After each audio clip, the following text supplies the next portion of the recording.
We're live. We're live. Oh, we're live. I do a live dance as we go live, and people join. Welcome, Reba bhur. She's like, what do I do? How are you? Yes, I'm doing great. I'm just looking at how cute this whole thing is. Yeah. I'm like not Twitch literate. Oh, okay. Well, we're going to be a little delayed from our Zoom to the Twitch.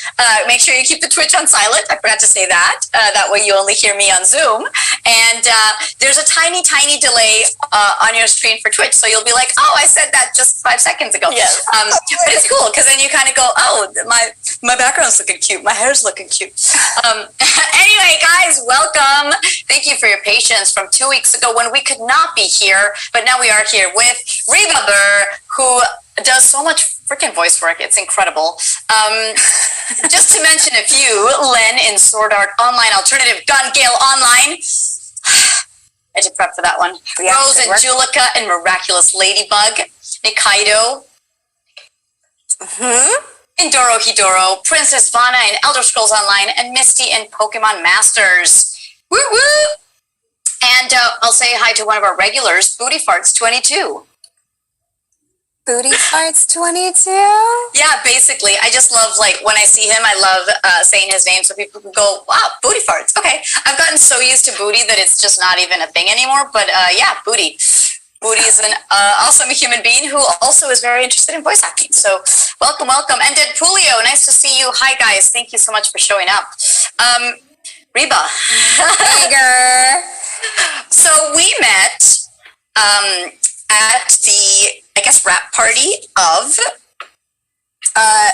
Power Players. Power Players. Which is a show on Cartoon Network about toys that come alive in the same vein as Toy Story, but obviously very, very different too. And yeah, so that was where we met. And we had such a good time talking. And I remember you had just shaved half your head. I had just gotten you had gone short. Yeah. Which didn't last through the pandemic. But this is still really cute and short. It's still short, but I was... Yes, you were tiny. Little teeny pixie cutting. So we bonded over our new haircuts. Yeah. And what's the character you play in Power Players? I play Bobby Blobby, who is a Play-Doh shooting toy. And she's got a pretty, I'm not going to say a bad attitude, but she doesn't like to let anybody know she gets excited about anything. She keeps it pretty close to the vest. She's a little jaded, maybe? Maybe a little jaded, yeah. Mm-hmm. What does she sound like? Like, give me a few sentences if you, doesn't need to be her actual, like. I mean, basically, it's like I can do it, and I'm not, looking forward to it or whatever, but it's fine. Good. So good. So you're from Maple Valley? Maple Valley, Washington, which is a very smallish, not so small anymore actually, kind of town in the woods, in the suburbs outside of Seattle. Very suburban. So. Very suburban. Yeah. And so how does a girl like you end up pursuing this and come to LA? Like, is it something that you were doing in community theater when you were a kid, or school plays, and then you're like, oh, I like this? Because voice work, acting is, people come into acting in so many different ways, but like acting, or what we call theater or film and TV acting, seems to be not an easier thing to do because they're both really hard to pursue, but it's just a thing that it makes sense. I didn't know voice acting was a thing until recently, because to just do this is a crazy thing. So how did you find this path? I also didn't know voice acting was a thing. It totally walked into my life without me looking for it. So when I was growing up,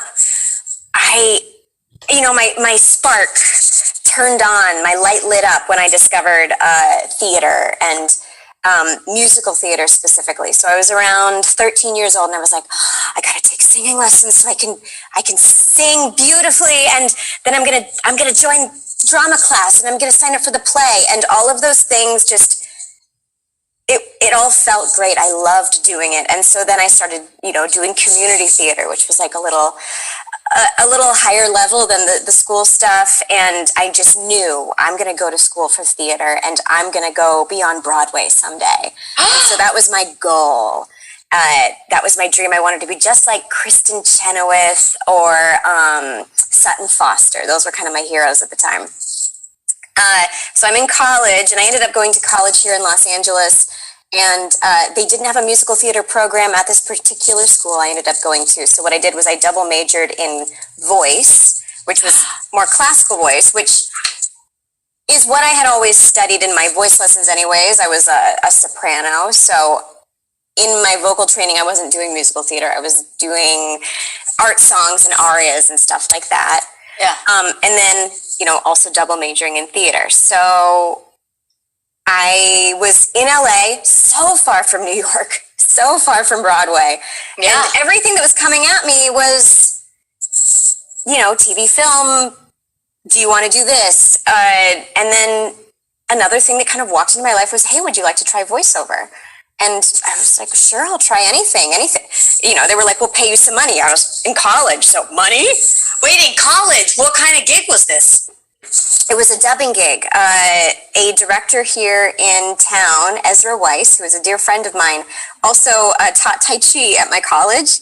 And so through me taking Tai Chi with him, just because I was looking for ways to relax. Love it. We became buddies, and so he was directing a dub and said, do you want to come do this? I'll pay you some money to come and try this out, which he does all the time. He's the kind of person who's always giving people a shot and inviting people into the industry, like kind of opening the door for people. He's just that kind of a person. And when I got in there, I realized, this allows me to draw on all those like really broad theater skills I've developed. I've never been as good at like being really small for the camera. I'm just, I love to be broad, and I have all this vocal control that I've been developing for the last 10, 15 years. And so I can really manipulate my voice. I was like, this is all easy. I'm good at that. Naturally, everything I've been doing up to this point has been preparing me for this without me realizing it. Yes. And that's what's so beautiful about this. I love it. Mm-hmm. And so how was your first dubbing gig? Dubbing is not easy. You have to like match the lip flaps and the timing. You do a ton of it. Tell me more. Ton of it. I think having music training helps because there is sort of this internal sense of rhythm that you get as you're watching. First, you do have to come in on this beep. They go beep, beep, beep, talk. Yeah. So you at least have to have a sense of rhythm to start talking. But then as you watch the mouth move and you hear the person in the original language talk, it's just sort of in the back of your mind. It's like, it goes ba ba ba ba ba ba ba ba. And the iambic pentameter shows up in dubbing. Wow. And so if you have some music background, I think it'll come more easily to you. Not that you can't learn it without music background. Yeah. So I don't. I sing. Not like you. And I have a decent rhythm. So the boop boop boop go like we had to do power players. Like I could do that. It's just there's something I found when dubbing from English to Spanish because like there's more vowels or more words in the Spanish language for one sentence that usually like English is very monosyllabic. Then I'm finding myself speaking really fast to fit the same thing in the sentence, and then I'm like blah, blah, blah. And it's like I find it a little anxiety inducing. That's me personally though. That's so interesting. I've never heard like the other side of the coin, like going from English to X. Yeah. Well, I was going to ask you because I saw that you've dubbed quite a few Colombian series. Oh, yes. The one of the magic, the witches. Yes, Siempre Bruja. Siempre Bruja. And then Distrito Salvaje. Yes, that was actually, I really like that show. It's well produced, and I love a lot. And we called it Wild District because we don't speak Spanish. But same. It's the translation, Wild District. Yes, that was such a great show. It's I believe, if I can remember correctly, somebody is caught for doing something illegal, drug deal. And because they've got him, they say, hey, if you work for us, the cops, and help us catch worse bad guys, we will let you off. And so this guy who like really knows like the seedy underbelly of the drug trade out there, is out there on the front lines, kind of helping the cops find who's really causing the problems. It's just well written and really well acted. Yay! Yeah. I'm from there. I'm from Colombia. Yes, yes, gosh. I know that. It's doing the thing. See that? Yes, I do. I hate when it does that. Sometimes if I like don't let so much light in, maybe it gets better. But my background, it's all about the background. You think it would be keying out blue, not your white teeth? I know. You think there's blue in my teeth? Maybe. Well, there shouldn't be. Blue in, everything. A little bit. I'm Colombian, and I admire some of those actors in Distrito Salvaje because they've been in other stuff that I think is really good. But I've never watched the show, actually. I think also I get a little bit out of... there's so much I'm tired TV of to watch. There is so much TV, for sure. And also just like there's so much going on with the illegal drug cartels based out of Colombia, and I'm a little bit tired of the subject matter just because I grew up like knowing about it. So not that maybe Distrito doesn't have to do so much with that, but let's move on to I mean, I feel that when I dub Spanish, I mean, 90% of the time it's a story about drugs. Yeah, absolutely. So let's talk about your first, besides that one gig that you got with your friend Ezra. What was one of the first voiceover gigs that you booked that you were like, oh my God, I'm so excited about this because it's an animated character, because it's a sponge in a commercial, I don't know, something kind of outlandish and fun. I mean, listen, my first gig was for McDonald's and it was exciting, but I wouldn't say that it was my first, like, oh my God, yes, I booked that thing, you know? It was money, so it was exciting. But I always love hearing like the first gig that was just where you were like, oh, I guess I'm a voice actor, I'm doing this, you know? My first ensemble lead in a prelay series was a show called Zach Storm, which is also by Zag Tunes, who also produce Power Players, who also make Miraculous Ladybug. I've been in 4 Zag shows. So they like you, Zag. I guess. Or whoever does the casting. I don't know if Zag even is involved in that side of it, but Dubbing Brothers, which is the studio that makes all those shows. I've been very grateful to them for a long time.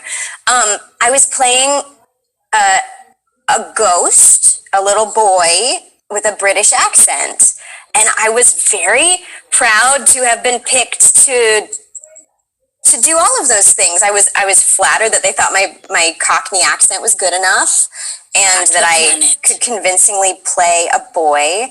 And I have to admit, when I look back on it now, I sometimes feel embarrassed because it was my first big role. And there's so many things I've learned now that I wish I could, go back and fix, But what did this little ghost boy, British boy sound like? Let's see, his name was Clovis, and they wanted him to, I get in the session and they're like, they want him to sound a lot older than I maybe auditioned with, they're like, he's more like 13. And so, I was digging really deep down there. And I just, it was kind of hard to hold. But you did it. I did it. I mean, we did so many episodes. But I would leave the sessions feeling kind of vocally tired because it was a bit of a reach for me vocally. That now my technique with boy characters is so much better. That's a whole skill set that needs to be learned. Yeah. How to do boys. Well, my kid, he's kind of here, but I've never had to record 4 hours and then another 4 hours, and then so I don't know how sustainable it is. So there are things. He sounds sustainable to me. He feels sustainable. I've never talked in his voice for 4 hours, right? So that's where I'd have to feel that out, But for Power Players, I had auditioned with what's his name? Who directed us? Todd. Todd. God, I need to get him on this. A very famous, well-regarded anime voice actor. Yes, and he's a great director. He was so good to me. But I originally went into audition for the Mexican, like, wrestler dude with the mask. Yes! So, like, I was doing this Mexican thing down here, and they were like, yeah, no, maybe talk as yourself. And I'm like, but I mean, as a chick, I have a deep voice, but it's not like I sound like a dude. Right. The character's boy, for anybody who doesn't know. Yeah. I did not book that, but they had me audition for a little girl, and I booked that. And you know, she's up here the whole time, and every once in a while, I just bring her down a little bit. And Todd was like, keep her young. And I suffered through those sessions because I was like, I'm going to get fired. I keep dropping her because, like, really high-pitched ones, and that's not even that high-pitched. I'm sure you do higher ones. I couldn't sustain because I just have this low voice. So have you ever thought you're going to get fired from a gig because something's happening? The rasp is coming, Yeah, I mean, so you feel better. I got just as much of that, like, keep it, hold it, on Power Players, I think, more than most shows. They just were keeping a close eye, which is a good thing, on us holding the character voice that we decided on. And with Bobby, she's got a low, little pinpointy voice. Yeah. And then whenever things get exciting, it's like, you want to yell up here! But they're like, no, down. And that's almost impossible. Yeah. That's crazy. That's, especially when people ask, like, oh, how do I get into voice acting? Or, like, I do this voice really well. And I'm like, one thing is to do a voice here, but then when they have to get sad, mad, angry, scream, cry, all of a sudden you go, oh my gosh, that changes. Like, my character's like, Cleo's like, she's kind of like a little turd, and she's all like, I'm so cool. So every time I made her cooler, I would drop the voice because, like, it was an attitude change. And they were like, no, keep her up here. And I'm like, how do I keep her up here and still make her a little dickhead without dropping the voice? Do you know what I mean? You have to, then all of a sudden you have to rely on other tools to try to, maybe it's the way that the sentence music goes, or things like that. And then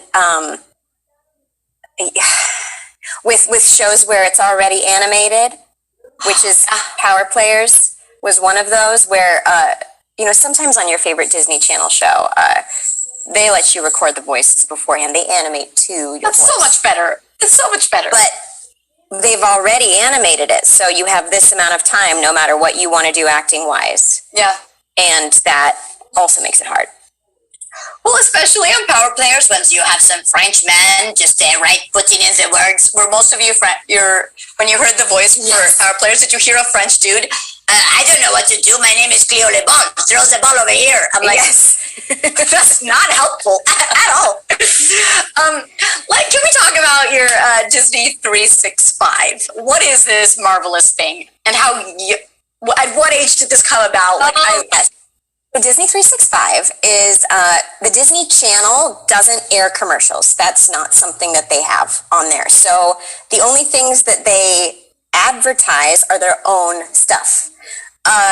Disney 365 I don't think exists anymore, but in the early to mid 2000s, it was a interstitial segment where they would have a host, and that host changed many times over the years, but I was one of them. From 2012 and 2013, I was the Disney 365 host.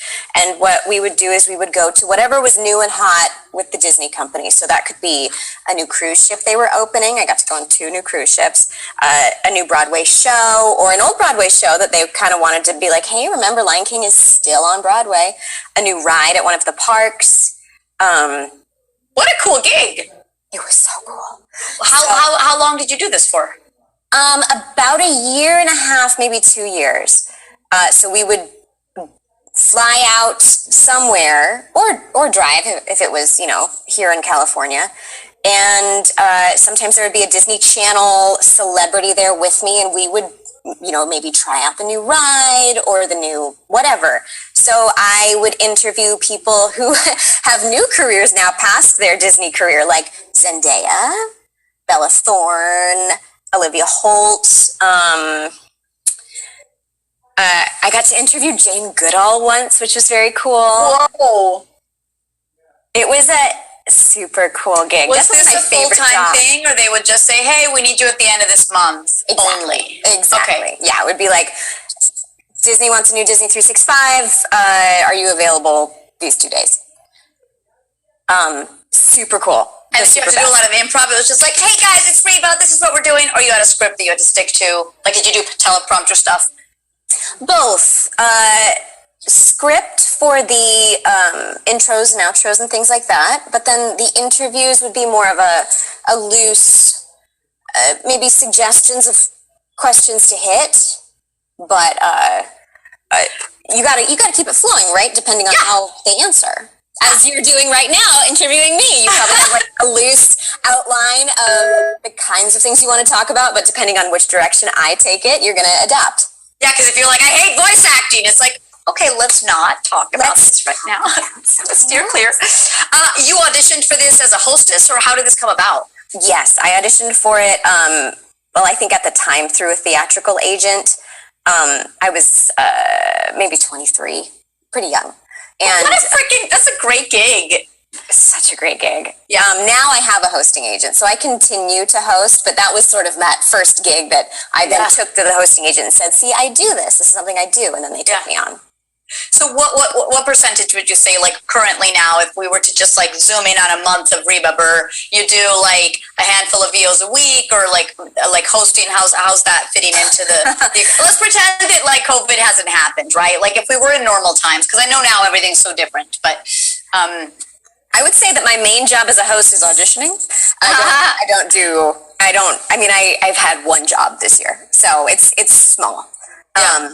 And same with my on-camera work. I audition, and then I probably book one job a year. But I enjoy, for film and TV. Yeah, likewise, yeah. But I enjoy practicing and having that be a part of my whatever anyways, and you never know when the right thing's going to come along. Absolutely. And as Anchormania says, side note, Reba's eyebrows are on point. Oh, thanks! It is a point of pride. The brows. They were shaved off completely by me in 6th grade with a razor, and then I learned to love them after that. So, I don't know if the girl comes up to you in 6th grade and says, you only have one eyebrow. Your eyebrows are touching. And then I go, your eyebrows are touching. Your eyebrows are touching. And then I'm like, because you want to be, you're just so suggestible. You don't have any sense of Did you shave the whole eyebrows? Shave the whole eyebrow, yeah. No, you didn't. Yeah. Well, it didn't start on purpose that way. You're like, you take the razor because you don't ask your mom. Razor, not a plucker, not a tweezer. No, the only hair removal device is razor. And you're like, okay, if I just shave the bottom, but then you're like, oh, well, that's not even, so I'm just going to shave a little more on that side. Oh, that's not even, I'm just going to shave more on that side. Fuck. So you had no eyebrows? They grew back in from the outside in, so like... That's hilarious. Pictures of me, like, from my soccer that year, like, just that. What grade were you in? 6th grade. Holy shit! This is funny and like horrendous at the same time. 10 or 11. Yeah. It took a while for them to grow back. Like what? Well, I never let them grow fully. I didn't let them like get little pricklies all over. I kept plucking. Plucking, but not shaving. Or shaving. I don't really remember, but I was like, I am never going back to unibrow. Like this German girl will not have it. Like unibrow's a thing, but you shave here, not. Yeah, but also the razor's actually this wide, so. No, I hear you, girl. I hear you. Oh my God, that's amazing. Yeah, no, I do look at pictures of like, the early 90s when just having a tiny eyebrow was, tiny. And now it's like back to bush, but I think that it's always going to do that, right? You have a full bush. Let me tell you, I don't have a full bush, but like I'm sure a lot of women are just like, full bush is back in right now, and that's cool. You know, like whatever floats your boat, like hairy armpits. That's you do you, right? I keep mine nice and clean because it makes me happy. But whatever, yeah, whatever you want to do. See, guys, we don't script this. The comment is unclear to me. I always thought Carolina was just a medium and script the other person's answer in advance. No, I don't send out questions in advance. Some people do that. I don't like that. I just like responding in the moment, and also like going off of whatever we're talking about, like your eyebrows. You know what I mean? Yeah, I think people sometimes will send out questions early if they want to make sure that everything the person's answering, they're comfortable answering. But that's not going to happen in this conversation. I also believe, though, if I ask you something uncomfortable, you can say, actually, I would like to not answer that. Pass. Hard pass. Moving on. I try to avoid the bush in all areas, says Tam Street. Great. And Cyber Sofrado says this conversation just went south. Literally, my friend. Thank you. Exactly. Thank you. All right, let's move on to some miraculous ladybug. Yes. That show is insanely popular. Like, holy cow. It's incredible. And very great timing because there's like a Miraculous Ladybug event this weekend. So we're doing a panel. Tell us about it. With amazing people. With like the whole lead cast, which I am only barely part of. I mean, I would say that I'm down here and, well, not the whole lead. I think we don't have Keith Silverstein?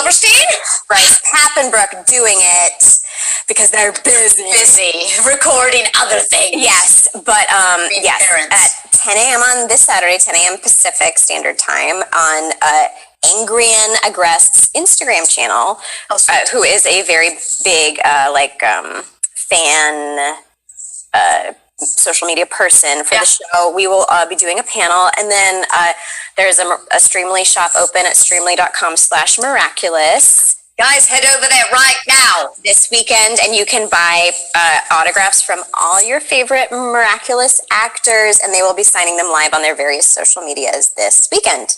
Amazing. And you've been signing this past weekend for something else, correct? Did I make that up? I think I was planning on doing the Miraculous signing last weekend, and we pushed it.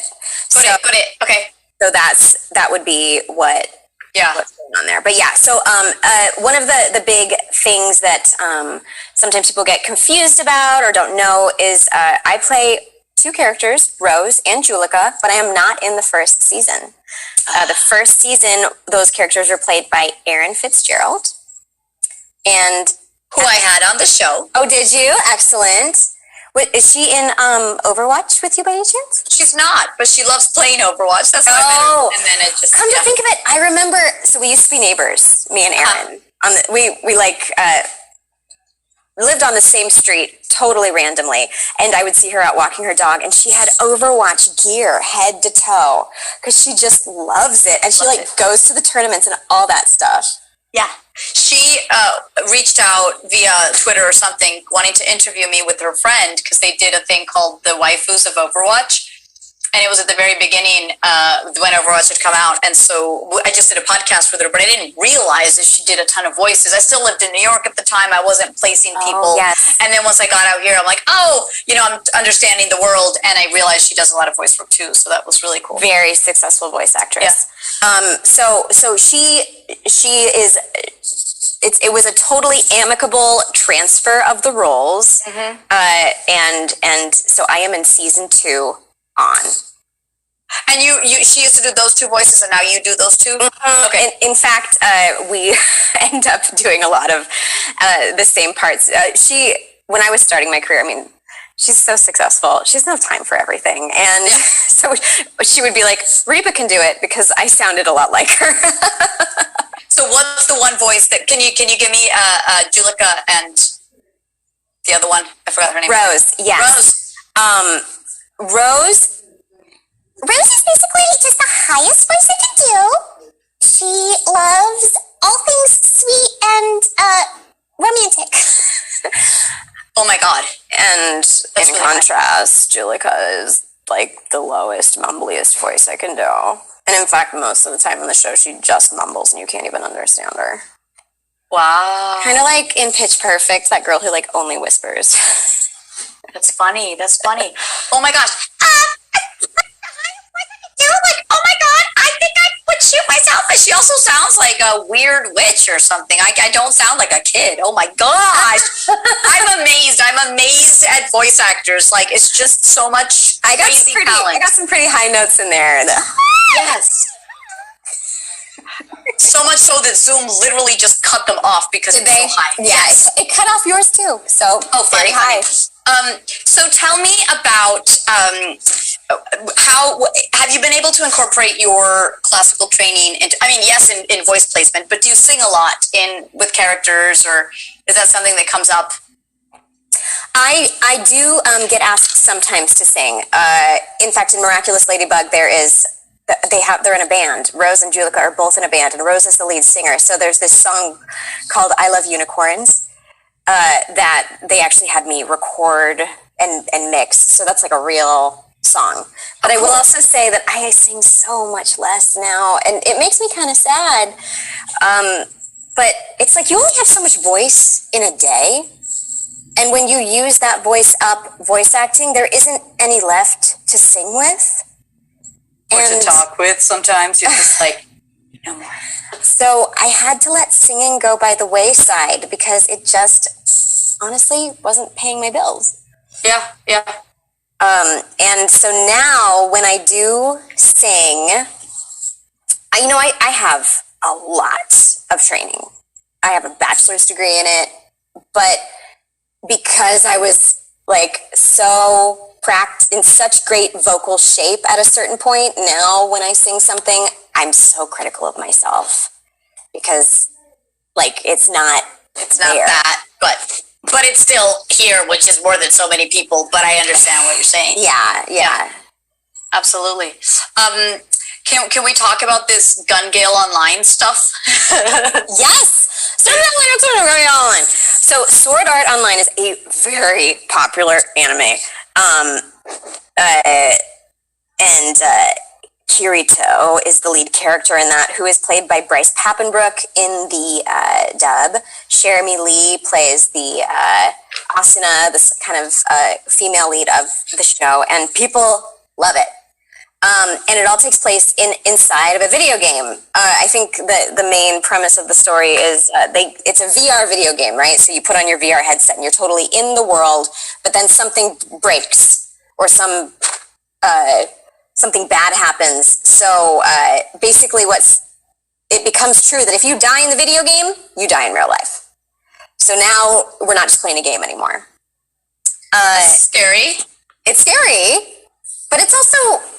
the tone of the show, it's like fairly kid-friendly compared to my show. So then they made, it started as a manga, Gun Gale Online, and Gun Gale Online is another video game in that same universe. So like everybody knows in my show that Sword Art Online happened and something bad went down there, but now they've fixed the problem. So now you can go into the VR game and you won't die in real life and it's all okay.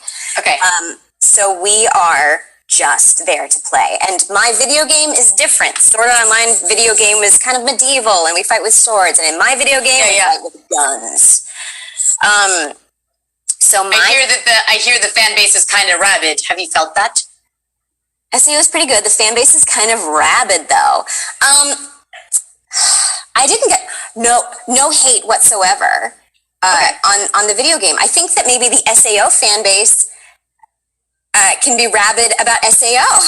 Right. Yeah, but they weren't, they didn't direct that same thing towards GGO because it was so different, completely new characters, completely different creators, actually. So the tone of the show was very different, and it's much grungier, much edgier. Kids wouldn't really like watching it. There's just constant machine guns shooting. And in our story, my character in real life, she is super tall and super shy. She hates being so tall. She feels like she doesn't fit in Japan at all.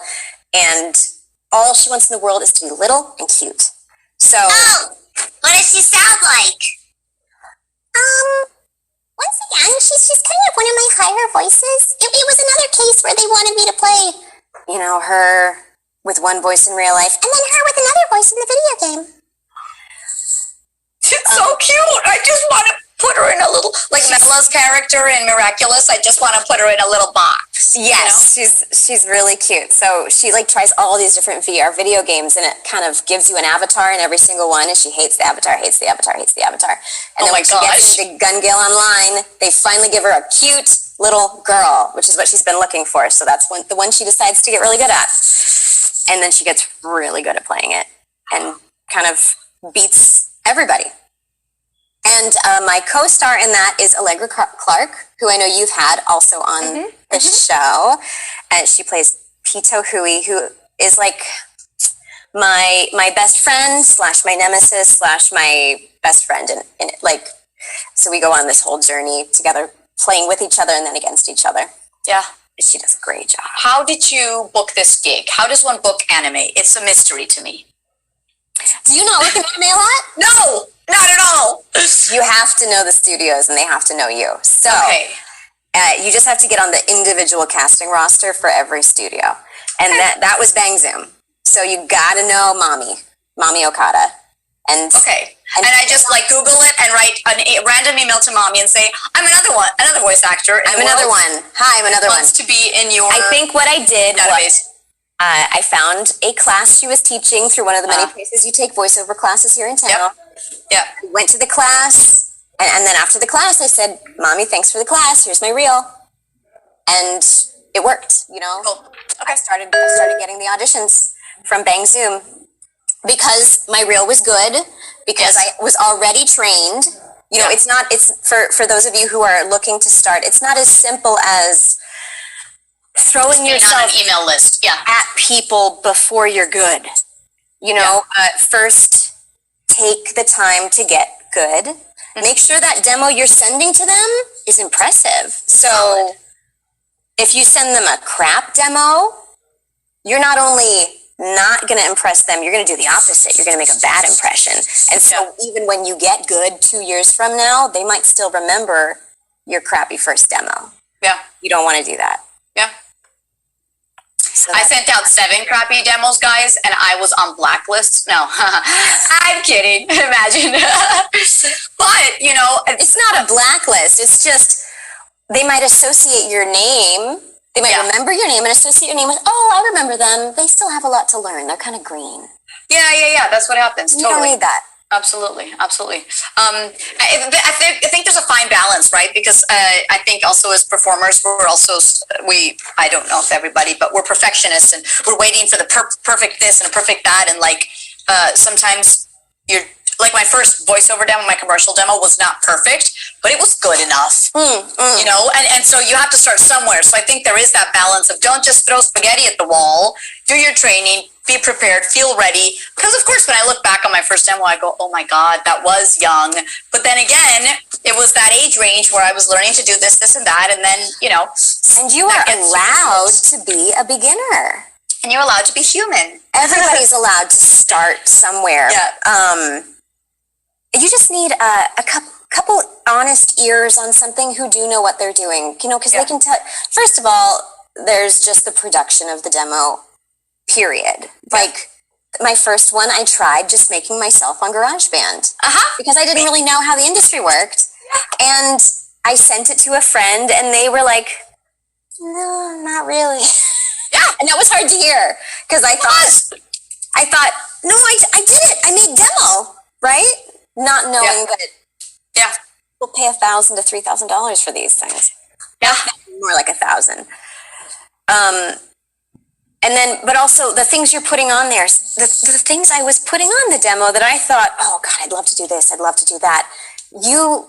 Somebody else may have a better sense of what is actually what's good marketing for you. You know, I had myself like being Ariel at Disneyland.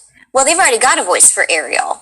You don't want to voice match Ariel on your demo. You want to do characters, archetypes that could fit into lots of different things. Yeah.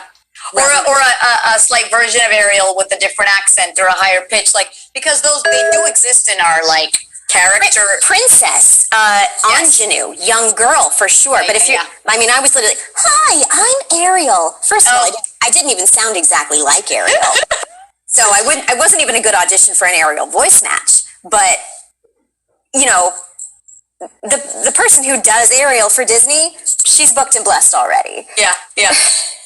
Well, you know what's funny is I do have at conventions, I have Overwatch fans coming up to me and say, oh, I want to audition for Overwatch. I do a great Tracer impression. Cheers, love. The cavalry's here. And I'm going, awesome. Tracer already exists, though. So even though you have the best Tracer impression in the world, they're not going to replace Kara. So unless you have other characters that exist inside of you, you know, you're not going to audition for them because they're not going to audition for Tracer. So it's like a thing to think about for sure, you know, unless you're voice matching Tracer, which probably won't happen, but in film and TV. I mean, people do pass away. But she's very young. Let's hope that doesn't happen. But she's not going to, no. Recently, 2 years ago, I got to audition to be Minnie Mouse. Oh my God, talk to me about this. Because Minnie Mouse passed away. Russi Taylor. Oh, shit. And she had done it since you and I were both little kids. Yeah.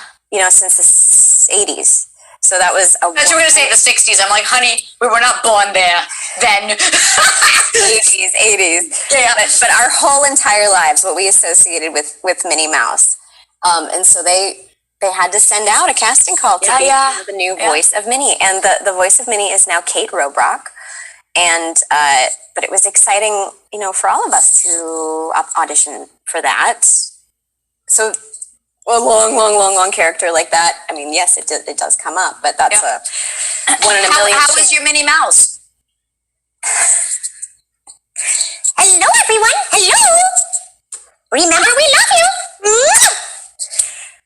Dude, I closed my eyes and I saw Minnie. So thank you. I've worked with her for a long time. I was a cast member at Disneyland for 10 years. So OMG, did you wear a big Minnie head under, or like I was not friends with Minnie. I was a singer dancer in the shows. So I did do a show called Minnie's Fly Girls there, where we were like 3 airline hostesses for Minnie Mouse's Airlines. I can't remember the name of the name. Yeah. Oh, Minnie's Fly Girls Charter Airlines, and we sang in 3-part harmony, like a doo-wop group, 1950 style. And then she would come out and be like, "Are you ready to take flight?" And we would be like, "Yes, Minnie, let's go." And we'd sing like "Come Fly Away" or so cute. Fly with me. Oh, cool! Those are fun gigs, right? The Disney ones. I've never worked at Disney. Working at Disneyland is fun. After 10 years there, like, I don't need to go for fun anymore, I'll tell you that. But I loved working there. So many, you know, you make so many friends. It's such a social job. You spend so much time interacting with guests, and, you know, your whole job is to like make people smile and bring magic. And I loved, you know, the shows. I got to play Princess Jasmine in the Aladdin show, which was a huge production. How cool. 2,000 seat theater. I've never felt like more of a star. Yeah. And that was incredible. That's bigger than some Broadway theaters, dude. You know what I'm saying? That's crazy. Huge. Yeah. I mean, and it's, you know, the money in that theater, like fly. Yeah. I got to fly on the carpet. I flew every show on carpet above the audience. It was a full Aladdin show? Yes. Have you seen it? It was there for Disney, no. 12 years. My gosh. In Disney California Adventure at the Hyperion Theater, which is where more recently the Frozen show was. Yeah.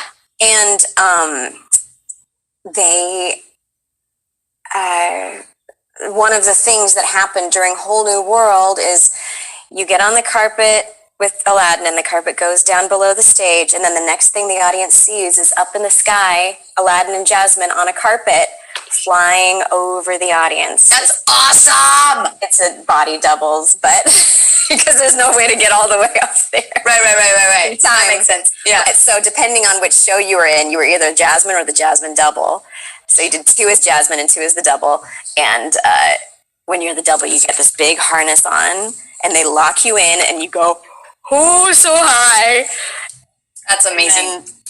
and then you fly. See, when else will you do that? Like now as like a very busy voice actor, you're doing what you love, but this whole training as Jasmine is part of your, moving up to a full-time voice actor.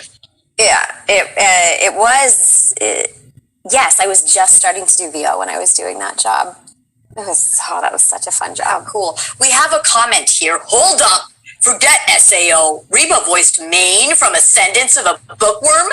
I What's did. This? Tell me more. Mine in Ascendance of a Bookworm is one of the more recent animes I've done as the lead.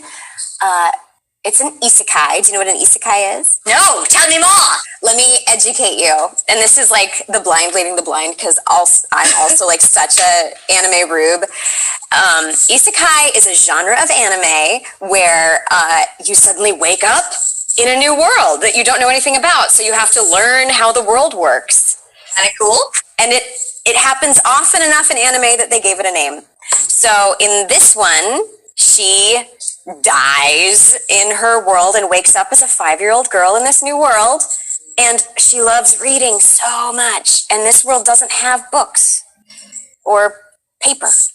So she's got the brain of a 20-something-year-old in a 5-year-old's body. And she starts setting about like trying to reinvent paper and ink, and with the goal of eventually making her own book so she can read it. And that's cool. Then things get a little weird as they're always kind of weird in anime. Yeah, it starts pretty sweet like that, and then it gives me, and then she starts the church gets involved. Season 2 got a little strange. Oh my gosh, how funny. Do you speak Japanese? Japanese? I put the accent on the wrong syllable. Do you speak Japanese? Japanese?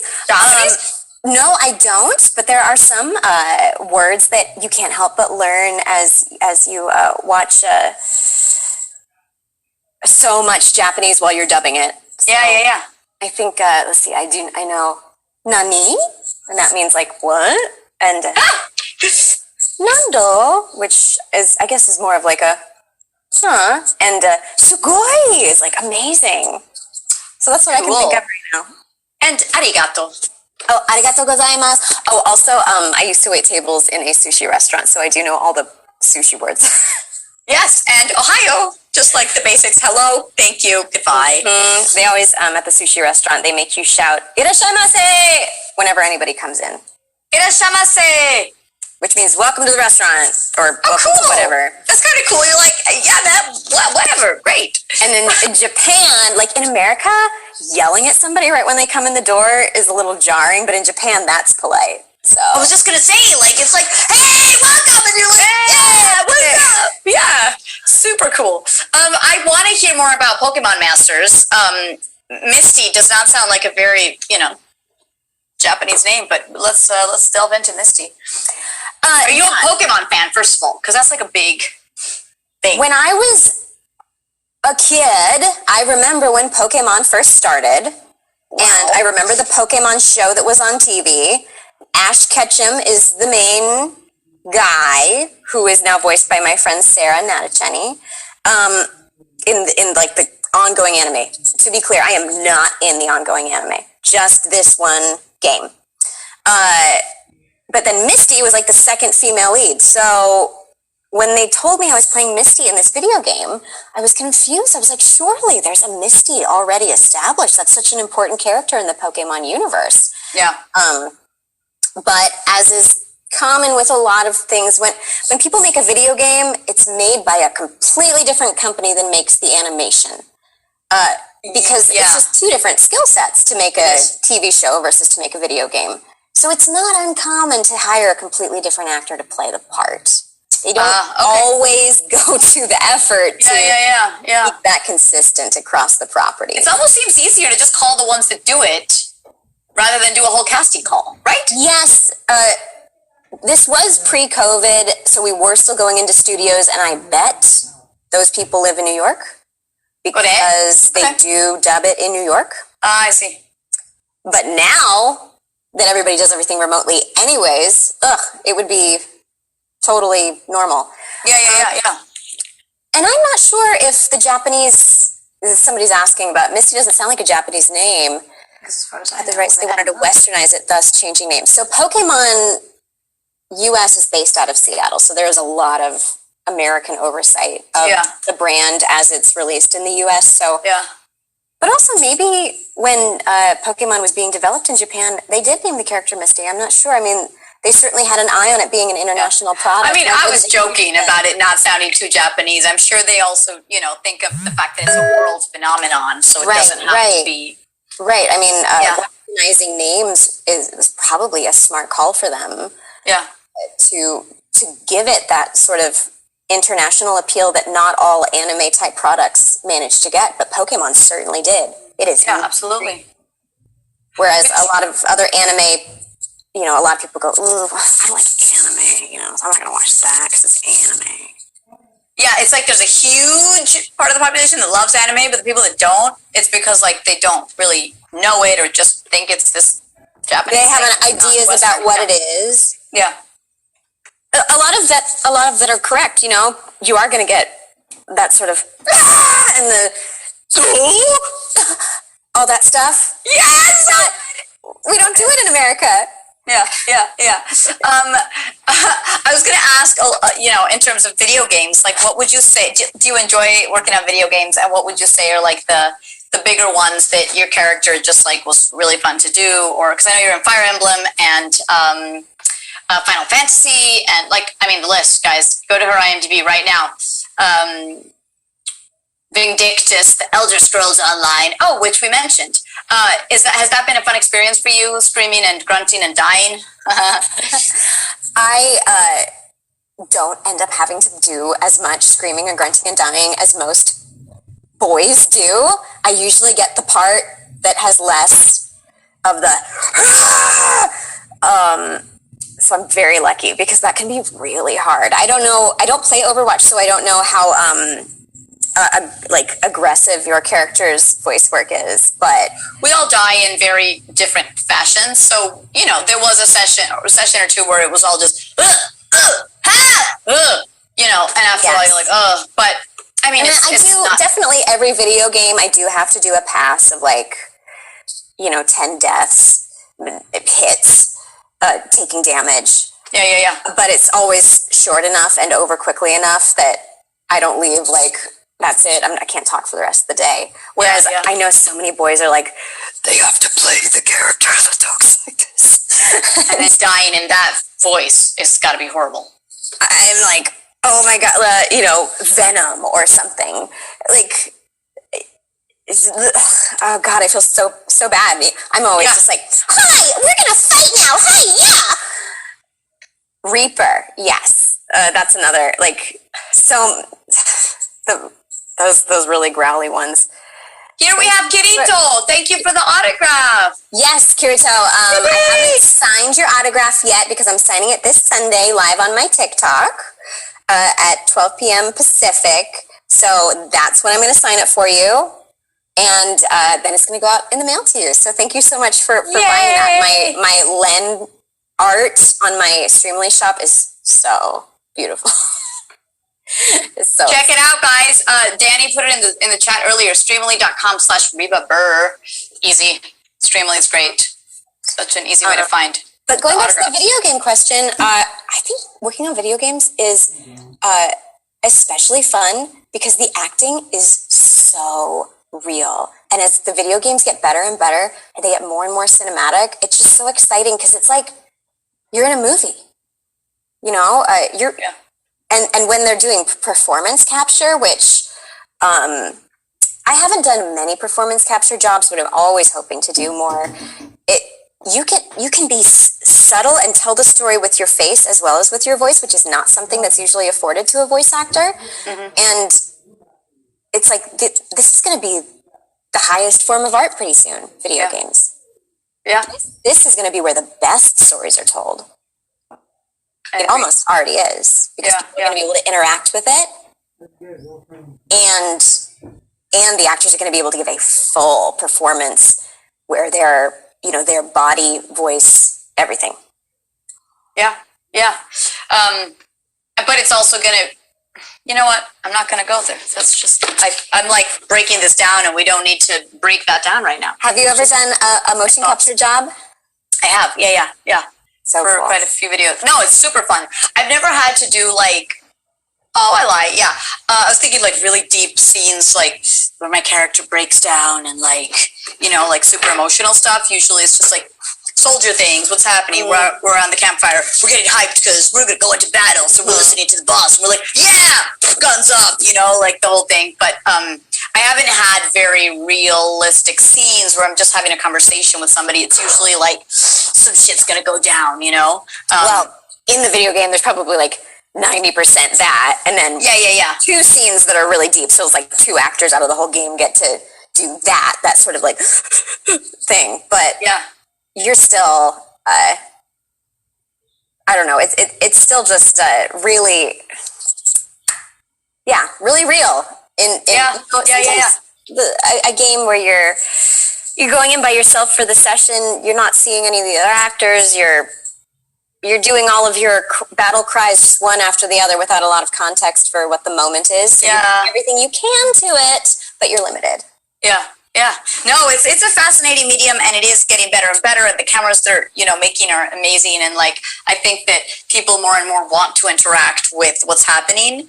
I've heard that the new Harry Potter VR experience here at Universal is amazing because like you're walking around and you get to sort of almost reach out and touch. And it's VR and it's different. I don't know how they've shot it all. I haven't experienced it yet. Oh, I didn't even know it existed. Honestly, I don't think it's launched yet. I think it's like in beta, or like they're starting to do like more stuff for it, and it's supposed to be incredible. I sometimes really hate VR stuff because it still makes me sick.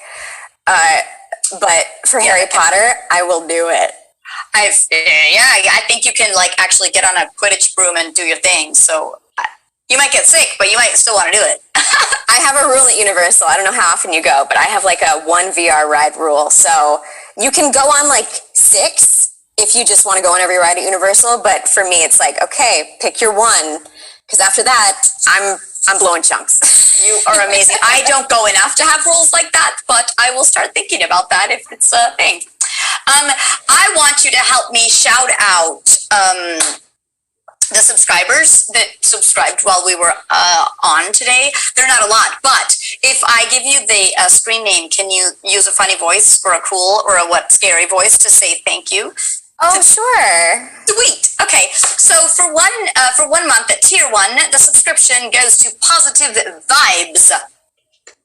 Hey, Positive Vibes. Thanks so much for joining us. Yes. Resubscribe for another month is Cyber Cifrado. Cyber Cifrado, we're so glad to have you. Absolutely. Thank you, Cyber. He's always here being amazing. And then we just got an awesome hype train, so we can just dance to a hype train. What's a hype train? It's just an exciting thing that happens. It's when it's in my activity feed, and I say, okay, hype train. That was basically it. Sometimes there's more or less, and it's fun to have the guests go, and they enjoy it too. So thank you. Reba, as we wrap up, is there anything you'd love to, that we didn't talk about that you'd like to mention, things coming out soon that you can talk about to shout them out? Danny will put your Instagram in the chat so that they can follow you. I have something that I would love to shout out that is unrelated to voiceover, but it's something I'm so passionate about. I'm a really big advocate for mental health and mental health awareness.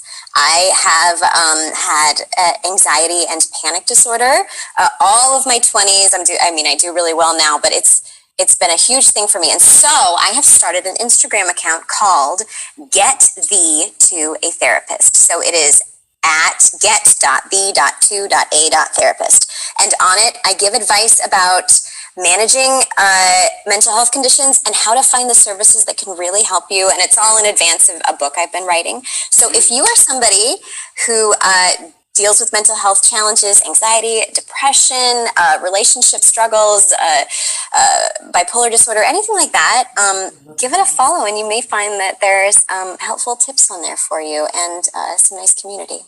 That's amazing. Danny has also put that in the chat. Thank you, Danny, for managing everything you. while we chat here. You guys have been great. Reba, thank you so much. That's amazing. I do know we all need a little mental health tips. Well, everybody has mental health. That's the thing. It's like you're not just sick or not.